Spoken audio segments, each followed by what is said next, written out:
Media మిత్రులకు నమస్కారం. ఈరోజు ముఖ్యమంత్రి రేవంత్ రెడ్డి బావమరిదైనటువంటి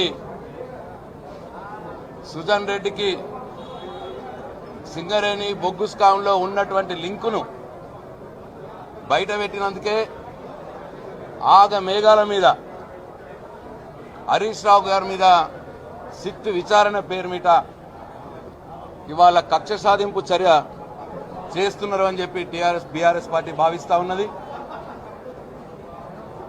గత 2 సంవత్సరాలుగా ఈ ప్రభుత్వంలో ఉన్నటువంటి మంత్రులు పోటాపోటీగా కుంభకోణాలు చేసుకుంటూ వాటాలు పంచుకునేందుకు అభిప్రాయ భేదాలు వచ్చి కొట్లాడుకుంటున్న సంగతి కూడా మనం చూస్తూ ఉన్నాం. ఇవన్నీ కూడా శాసనసభ లోపల, శాసనసభ బయట కేటీఆర్ గారు కావచ్చు, హరీష్ రావు గారు కావచ్చు, బీఆర్ఎస్ పార్టీ ఎమ్మెల్యేలు నాయకులు కావచ్చు, ఇవన్నీ కూడా బయట పెడుతున్నందుకే మరి ముఖ్యమంత్రి రేవంత్ రెడ్డి రోజుకో కేసు పేరు మీద బీఆర్ఎస్ పార్టీ నాయకుల్ని వేధిస్తున్న సంగతి కూడా తెలంగాణ సమాజం గమనిస్తా ఉన్నది.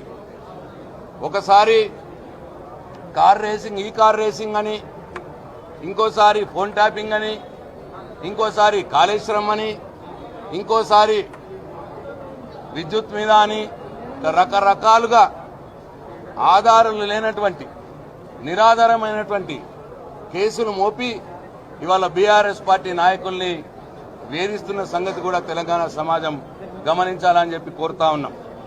అసలు దొంగలు వీళ్ళు. ఈ ముఖ్యమంత్రి వారి దండుపాలెం బ్యాచ్ అనేక కుంభకోణాల్లో ఇవాళ ఇన్వాల్వ్ అయి ఉన్నారు. మరి 4,000 కోట్ల సివిల్ సప్లై స్కామ్ కూడా జరిగిన సంగతి మనందరికి తెలుసు. దాంట్లో ఉత్తమ్ కుమార్ రెడ్డి గారిని మరి సవాలు చేస్తే, నిలదీస్తే ఇప్పటికి సమాధానం లేదు.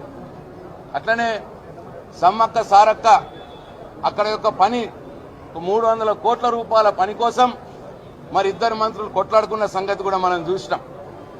ఇవాళ దాన్ని దేవాదాయ శాఖ నుంచి R&B శాఖకు మార్చి తన అనుకూలంగా ఉన్నటువంటి కంపెనీలకు ఇప్పించుకున్న సంగతి కూడా చూసినాం. ఆ కమిషన్ల విషయంలో ఇద్దరు మంత్రులు కొట్టుకున్న సంగతి కూడా మనం చూసినాం. ఇకట్లా ఎక్సైజ్ డిపార్ట్మెంట్లో జూపల్లి కృష్ణారావు గారు ప్రాతినిధ్యం వహిస్తున్నట్టు ఎక్సైజ్ డిపార్ట్మెంట్లో మరి ఆ మద్యం లేబుళ్ల సంగతి కావచ్చు, కొత్త బ్రాండ్ల సంగతి కావచ్చు, ఎక్సైజ్ మంత్రికి తెలియకుండానే ముఖ్యమంత్రి పేషి మొత్తం కూడా నడిపించింది అని మంత్రి వాపోయిన సంగతి కూడా మనం చూసినాం. ఆ కమిషన్ల కోసం ముఖ్యమంత్రి పేషి, మంత్రి ఇద్దరి మధ్యలో కూడా మాటలు జరిగినట్టు కూడా మనకు వార్తలు వచ్చినాయి. ఇట్లా అనేక రకాల రోజు అట్లనే ఇండస్ట్రియల్ భూములు తక్కువకేం తన వాళ్ళకు అప్పచెప్పి 5 లక్షల కోట్ల రూపాయల స్కామ్ కు తెరదీసిన సంగతి కూడా మరి వాళ్ళ కేటీఆర్ గారు, హరీష్ రావు గారు లేవనెత్తడం జరిగింది. అట్లనే హామ్ మోడల్ రోడ్లు అంటున్నారు. దాంట్లో డబుల్ కంటే ఎక్కువ 3 రెట్లు బేస్ ప్రైజ్ ని ఏదైతే విలువ ఉంటుందో, 1 కిలోమీటర్కి ఎంత ఖర్చు అయితే కావాలనో అంతకు 3 రెట్లు ఎక్కువ చేసి దాదాపు 8,000 కోట్ల రూపాయల కుంభకోణం హామ్ మోడల్లో చేయబోతా ఉన్నారన్న సంగతి కూడా మేము లేవనెత్తడం జరిగింది. ఇట్లా నిన్నటికి నిన్న బొగ్గు సంగతి, సింగరేణి బొగ్గులో అటు వెంకటరెడ్డి గారు, సీఎం గారు, ఇటు భట్టి విక్రమార్క గారి మీద అనేక రకమైన వార్తలు వచ్చినాయి. ఇవాళ వాళ్ళ మనుషులకు ఇప్పించుకొని 1,600 కోట్ల విలువైనటువంటి పనులని వాళ్ళ మనుషులకు ఇప్పించుకోవటానికి ఒకళ్ళ మీద ఒకళ్ళు ఎట్లా డ్రామాలు చేసుకున్నారో, ఎటువంటి వార్తలు వచ్చినాయో, మీడియాలో ఎటువంటి వార్తలు వచ్చినాయో మనందరం కూడా చూసినాం. ఇట్లా పొద్దున్న లేస్తూనే దోచుకునుడే ఒక పని, కుంభకోణాల మీద కుంభకోణాలు తప్పిస్తే ఈ ప్రభుత్వం ప్రజలకు ఈ 2 సంవత్సరాలుగా చేసిందేమీ లేదు.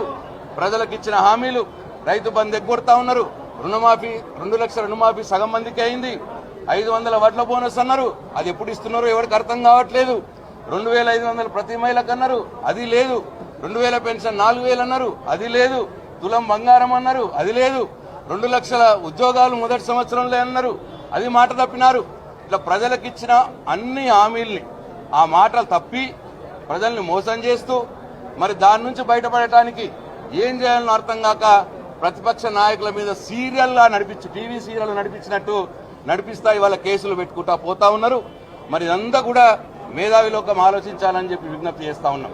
ఒకవైపు ప్రతిపక్ష పార్టీల్ని ప్రజలకిచ్చిన హామీల్ని ఏం చేసిర్రు, ఎందుకు చేస్తలేరని అడిగినటువంటి మా నాయకుల మీద కేసులు పెడుతూ మరోవైపు ఎంత దొరికితే అంత దోచుకునే కుంభకోణాల మీద కుంభకోణాలు అదే పనిగా ఇవాళ ఈ ప్రభుత్వం చేస్తా ఉన్నది. దాన్ని నిలదీస్తే కూడా వాళ్ళకి ఇబ్బంది జరుగుతూ ఉన్నది. అందుకే మా హరీష్ రావు గారి మీద, కేటీఆర్ గారి మీద, చివరికి మా అధినాయకుడు కేసీఆర్ గారి మీద కూడా కమిషన్ల పేరిట కేసుల పేరిట పిలిపించుకొని వేధిస్తున్న సంగతి కూడా ఒకసారి తెలంగాణ సమాజం ఆలోచించాలని చెప్పి నేను కోరుతా ఉన్నా. ముఖ్యమంత్రి రేవంత్ రెడ్డి నువ్వెన్ని కేసులు పెట్టినా, నువ్వెంత డైవర్షన్ పాలిటిక్స్ చేయాలని ప్రయత్నం చేసినా నిన్ను మాత్రం వదిలిపెట్టేది లేదు.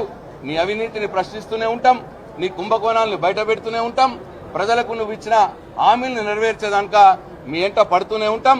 ఇవాళ హరీష్ రావు గారు ఏదో నువ్వు కేసు పెట్టి పిలిస్తే భయపడే వ్యక్తి కాదు. తెలంగాణ ఉద్యమంలో అనేక రకాలైన కేసులు ఎదుర్కొని ప్రజల కోసం జైళ్లలోకి పోయి వచ్చిన వాళ్ళం మేము. కాబట్టి ఈ నీ బెదిరింపులకు, నీ పిట్ట బెదిరింపులకు భయపట్టోడు ఎవరు లేడు. ఇక్కడ ఉన్న వాళ్ళందరం కూడా కేసీఆర్ సైనికులము.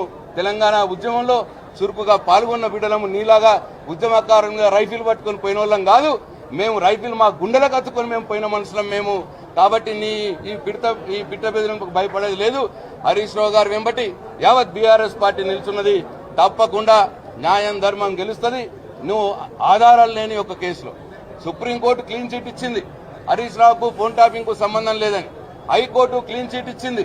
అయినా సరే మళ్లీ అదే కేసు తవ్విపించి నువ్వు పిలిపించి నీ బొగ్గు స్కామ్ బయటపడ్డది కదా, మరి ప్రజల్లో చులకనవుతున్నాం కదా అని చెప్పి డైవర్షన్ పాలిటిక్స్ చేయడానికి వాళ్ళు హరీష్ రావు గారిని పిలిచినంత మాత్రాన నీ దొంగ పనులు, నీ కుంభకోణాలు మరి మర్చిపోరు ప్రజలు అని చెప్పి ఈ సందర్భంగా తెలియజేస్తూ హరీష్ రావు గారు వెంబటి మొత్తం బీఆర్ఎస్ పార్టీ ఉంటది. తప్పకుండా మేము నిన్ను ప్రశ్నిస్తూనే ఉంటాం, నీతో పోరాడుతూనే ఉంటామని తెలియజేస్తూ సెలవు చేసుకుంటున్నాను. జై తెలంగాణ.